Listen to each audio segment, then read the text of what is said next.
তো বন্ধুরা এখানে তো এই লোকগুলো ঘুমিয়েও পর্যন্ত কোথায় গেছে, এর জেগে উঠেছে শরীরে। হ্যালো বন্ধুরা, আমি এখন দীঘাতে, এই ফার্স্ট টাইম দীঘা এসেছি। তো তোমাদের মধ্যে অনেকেই অনেকবার দীঘা চলে এসেছে, ঠিক আছে, কিন্তু আমি তো আসিনি, আমার ফার্স্ট টাইম। তো তোমরা দেখতে থাকো কীভাবে আমরা কী করি। ফার্স্ট টাইম এসেছি সেই জন্য আমি অনেক এক্সাইটেড। তো চলো কী করি দেখা যাক। তো বন্ধুরা এখানে এসে ভীষণই মজা লাগছে, ভীষণ সমুদ্রের ঢেউ। তোমরা নিশ্চয়ই ভাবছো কার সাথে এসেছি, ওটা বলা যাবে না, সিক্রেট। তো চলো কি করি তোমাদেরকে দেখাচ্ছি। এমন না, ভালো আছিস?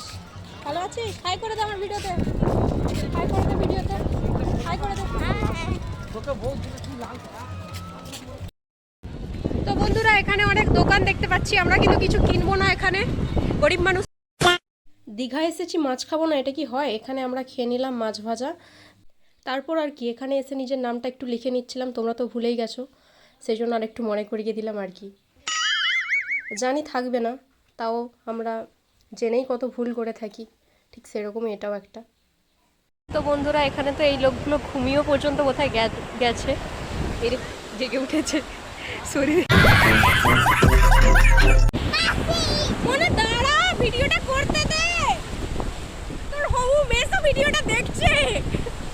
তো বন্ধুরা সামনে সমুদ্র, পিছনে মোনা, সামনে সমুদ্র, পিছনে মোনা, তুমি কি হবে আমার সোনা? ওখান থেকে বেরিয়ে এখানে খাওয়া দাওয়া করে নিলাম। পরদিন সকালে উঠে চলে গিয়েছিলাম মোহনায়। এখানে এসে দেখি কাকুরা বিভিন্ন ধরনের মাছ, কাঁকড়া সমস্ত কিছু বিক্রি করছে। এখানে আমরা সমস্ত কিছু দেখে চলে গিয়েছিলাম মন্দারমণি। তো বন্ধুরা মন্দারমণি থেকে বেরিয়ে আমরা এসেছি এখানে তাজপুরে। জায়গাটা খুবই সুন্দর, দেখো, দেখলে বুঝতে পারবে। তারপর আমরা ওখান থেকে খাওয়া দাওয়া করে চলে এসেছি রুমে। তো আজকের ভিডিও এই পর্যন্ত। এই ভিডিওটা ভালো লাগলে লাইক কমেন্ট শেয়ার করে দিন।